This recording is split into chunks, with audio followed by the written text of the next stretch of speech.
نقشۂ قدم نبی کے ہیں جنت کے راستے، اللہ سے ملاتے ہیں سنت کے راستے۔ میرے بھائی دوستو بزرگو،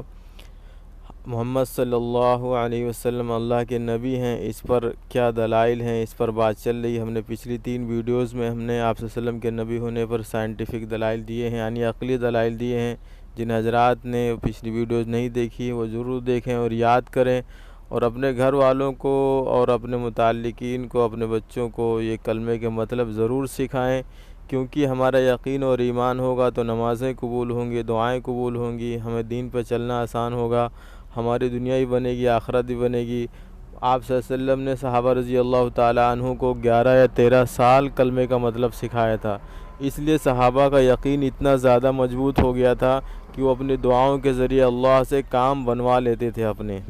بارش برسوا لیتے تھے، مرے ہوئے جانور کو زندہ کرا لیا صحابہ نے، مرے ہوئے بچے کو زندہ کرا لیا صحابہ نے، کھانا لے لیا، جو گھر میں بند چکی جو ہے بغیر ذریعہ کے اللہ پاک نے اس میں سے آٹا جاری فرما دیا۔ تو میرے بھائی دوستو، صحابہ رضی اللہ تعالیٰ عنہ نے ہر مسائل کو اللہ پاک سے حل کروا لیا، کیونکہ انہوں نے یقین اور ایمان کو سیکھا تھا، اس پر محنت کی تھی، دعوت دی تھی۔ آپ صلی اللہ علیہ وسلم نے خود 11 یا 13 سال صحابہ کو صرف کلمہ سکھایا ہے۔ آج سمجھنے کی بات یہ ہے کہ مسلمان کتنے دن کلمے کو سیکھنے میں لگاتے ہیں۔ ہمارے دین کا، ہمارے اسلام کا سب سے اہم اور سب سے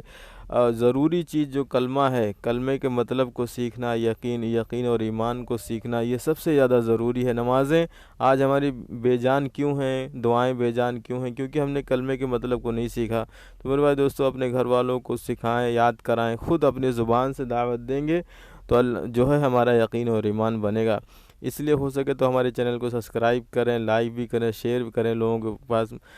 اپنے متعلقین دوستوں میں، کہ جو ہے زیادہ سے زیادہ لوگوں تک یہ جو ہے کلمے کا مطلب جو ہے پہنچے، اور لوگوں کا یقین اور ایمان بنے، آخرت اور دنیا دونوں بن جائے۔ اس لیے میرے بھائی دوستو، آپ سے درخواست ہے کہ جو ہے ضرور لائک، شیئر، سبسکرائب ہمارے چینل کو کریں۔ اور آج ہم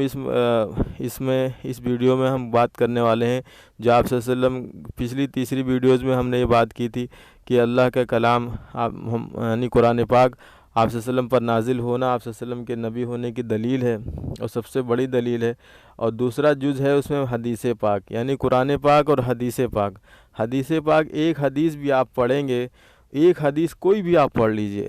اس حدیث جیسی کوئی عام انسان دنیا کا کتنا بڑا پڑھا لکھا ہو ایسی بات نہیں کر سکتا جو آپ صلی اللہ علیہ وسلم نے حدیث پاک میں فرمائی ہے۔ تو اللہ پاک نے خود فرمایا قرآن پاک میں کہ ایک آیت ہے، وحی یوحا کر کے ایک آیت ہے، اس میں اللہ پاک فرماتے ہیں کہ محمد صلی اللہ علیہ وسلم وہی کہتے ہیں جو میں چاہتا ہوں، یعنی کہ آپ صلی اللہ علیہ وسلم کی جو باتیں ہیں وہ اللہ کی مرضی سے اللہ خود کہلواتے ہیں زبان سے۔ اس لیے آپ دیکھیں گے قرآن پاک کی طرح حدیث پاک میں بھی وہی باتیں ہیں جو قرآن پاک میں اللہ نے فرمائی ہیں، کہ آئندہ دنیا میں پچھلی دنیا میں پیچھے کیا ہوا، آئندہ کیا ہونے والا ہے، اور قبر میں اور جنت میں اور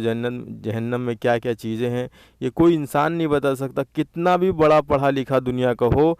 صلی اللہ علیہ وسلم جیسی بات نہیں کر سکتا۔ جو آپ صلی اللہ علیہ وسلم نے حدیث پاک جو بیان فرمائی ہیں، جو باتیں بتائی ہیں، وہ کوئی انسان نہیں بتا سکتا۔ اس لیے آپ دیکھو، ایک حدیث بھی آپ کوئی اٹھا لیں تو اس میں دیکھیں کتنا گہرا علم ہے، کیا کسی انسان کا یہ علم ہو سکتا ہے جو حدیث پاک میں آئندہ کی جو باتیں آپ صلی اللہ علیہ وسلم نے بتائی تھی وہ 100% پوری ہو رہی ہیں، 100% وہ ساری باتیں اسی طرح ہو رہی ہیں جس طرح آپ صلی اللہ علیہ وسلم نے بتائی تھی۔ بہت ساری مثالیں موجود ہیں کہ آپ صلی اللہ علیہ وسلم نے فرمایا قسطنطنیہ ہماری امت فتح کری۔ قسطنطنیہ کو فتح کرنا بہت بڑا چیلنج تھا اس زمانے کا،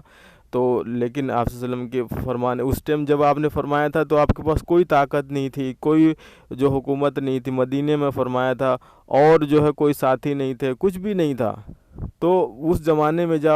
جو آپ کے صحابہ بڑے بہت ہی زیادہ کمزور تھے، کچھ بھی نہیں تھا، اس زمانے آپ نے فرمایا کہ میری امت قسطنطنیہ کو فتح کرے گی، بشارت سنائی تھی۔ کئی سو سال بعد اللہ پاک نے اس بشارت کو پورا کر دیا۔ میرے بھائی دوستو، آپ صلی اللہ علیہ وسلم کی بات قرآن پاک کی طرح حق اور سچ ہے، کیونکہ اللہ پاک خود فرماتے ہیں کہ ہمارے نبی وہی کہتے ہیں جو میں چاہتا ہوں۔ اس لیے آپ نے